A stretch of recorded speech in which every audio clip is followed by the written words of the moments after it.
የፍትህ ዘርፉ ከለውጡ በፊት ከ8 ዓመታት በፊት መሰረታዊ የሚባሉ ችግሮች የነበሩበት ስለነበረ ባለፉት 8 ዓመታት የሰራናቸውን ሪፎርም በሁለት ከፍለን ልናያቸው እንችላለን።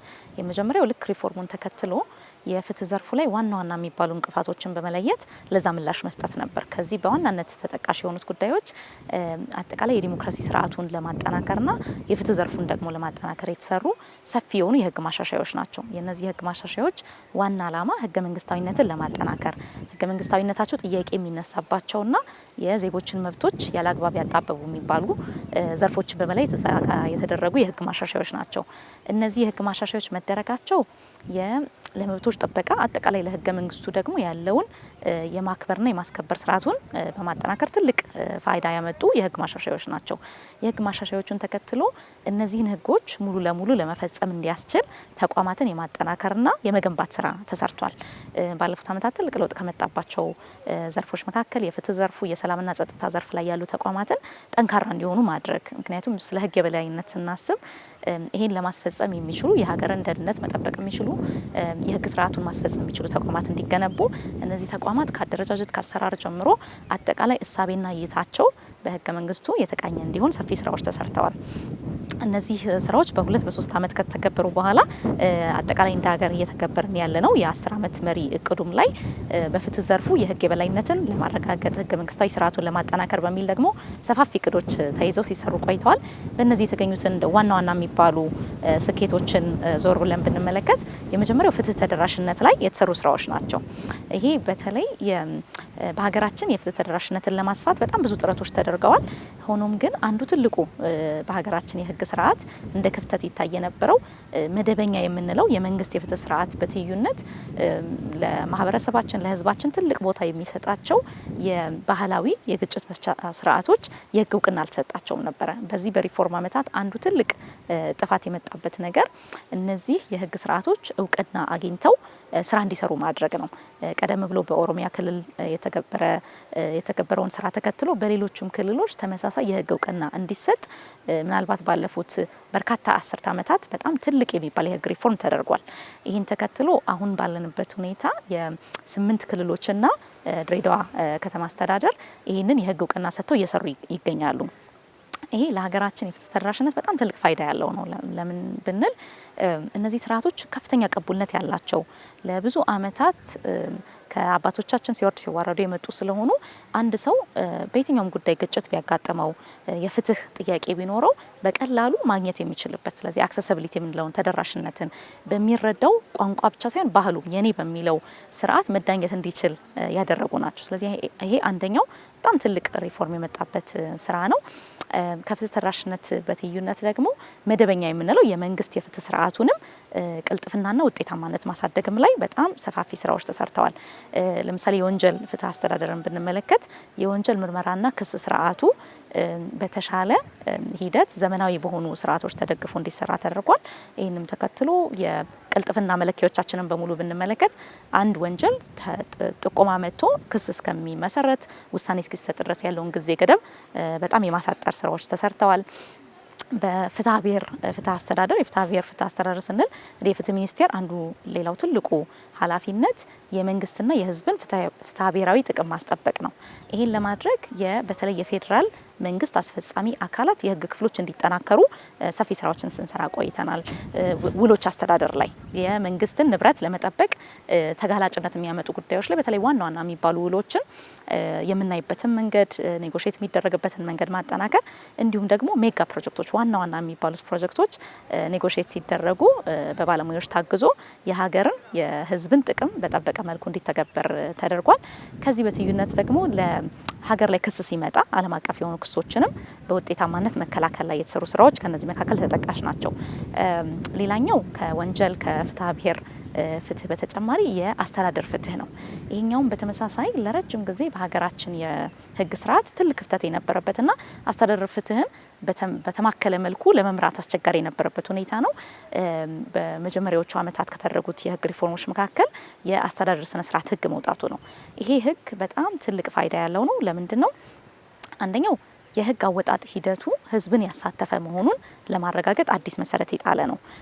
ቀደም ብሎ ህጎች ሲወጡ አንድ አስፈጻሚ አካል ህጉን ያረቃል፣ ወደ እንዲጸድቅ ያደርጋል፣ ይተገብራል። በዚህ ሂደት ሁሉ ላይ ጠቅላላ ህዝቡን እንዲሁም ደግሞ የሚመለከታቸው ባለድርሻ አካላት በአግባቡ የተሳተፉበት የተመካከሩበት መሆኑን ይሄ እንግዲህ ለህጎች ጥራት ያለው ፋይዳ ከፍተኛ ነው። ስለዚህ በዚህ ላይ የተሰራ ስራ አለ። እንዲሁም ደግሞ መመሪያዎችን፣ አዋጆችና ደንቦች በአዋጅ የሚወጡ ስለሆነ ለሁሉም ህዝብ ተደራሽ ናቸው። ቀደም ብሎ ግን ከለውጡ በፊት ለምሳሌ መመሪያዎችን እያንዳንዱ ተቋም በየአመቱ በጣም ብዙ መመሪያዎች ያወጣል። እነዚህ መመሪያዎች ተደራሽም አልነበሩም። በመመሪያው ላይ የተካተተው የሰውን መብትና ግዴታ የሚያስቀምጡ ነገሮችን ለማግኘት እንኳን ከባድ የሆነበትን አሰራር በመሰረታዊነት በመቀየር መመሪያዎችም ልክ እንደ አዋጆችና እንደ ደንቦች ውይይት ተደርጎባቸው እንዲወጡ ከወጡ በኋላ ደግሞ ለሁሉም ሰው ተደራሽ እንዲሆን በድረገጾች ተደራሽ እንዲሆኑ ተደርጓል። ስለዚህ ይሄ አስተዳደር ፍትህን ለማረጋገጥ ትልቅ አስተዋጽኦ አድርጓል። ከዚህ በትይዩነት ደግሞ የፍትህ ሚኒስቴርም መንግስት አስፈጻሚ አካላት በተሰጣቸው ህግና መመሪያ መሰረት እየሰሩ ነው ወይ የሚለውን ቋሚ ክትትል እያደረገ እየተገበረ ይገኛል። ይሄ እንግዲህ አጠቃላይ ባለፉት 8 ዓመታት የነበሩ ዋና ዋና ለውጦች በዚህ መልኩ የምናያቸው ናቸው። በ9 ወራት ደግሞ ያለፉትን 9 ወራት ስንገመግም ፍትህ ሚኒስቴር ተጠሪ ተቋማቱ ከክልሎችም ጋር ያለውን ስራ አይተን ነበር። በዚህ ላይ 2018 በጣም ትልልቅ ውጤቶች የተመዘገበበት አመት ነው። እንደ ፍትህ ዘርፍ ዋና ዋናዎቹን ለመጥቀስ የመጀመሪያው የአዲስ የፍትህ ስትራቴጂ አውጥተን የተገበርንበት አመት ነው። የ10 አመቱን መሪ እቅድ ከ2013 ጀምሮ የምንተገበረውን ዞር ብለን አይተን 2017 ላይ የ5 አመት አፈጻጸም የጨረስንበት አመት ስለሆነ በ5 አመታት ምን አሳካን፣ ምን ጥንካሬና ጉድለት ነበር የሚለውን መነሻ በማድረግ በጣም ሰፊ ውይይት ተደርጎበት ከ2018 እስከ 2022 ያለውን የፍትህ ዘርፍ በተለይም ደግሞ የፍትህ ሚኒስቴርን ስራ የምንመራበት ለፍትህ አዲስ መሰረት መጣል በሚል አዲስ ስትራቴጂ ወደ ስራ አስገብተናል።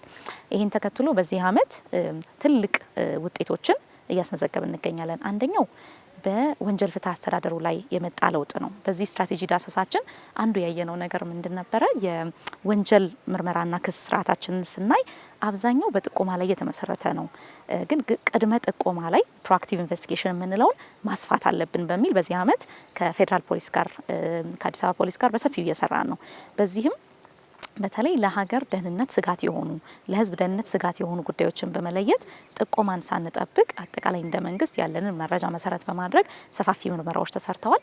በዚህም በ2018 በጀት አመት በሰው የመነገድ ወንጀል ሂውማን ትራፊኪንግ ላይ በጣም ትልልቅ የሚባሉ መዛግብት አሁን በክስ ሂደት ላይ ያሉ አሉ።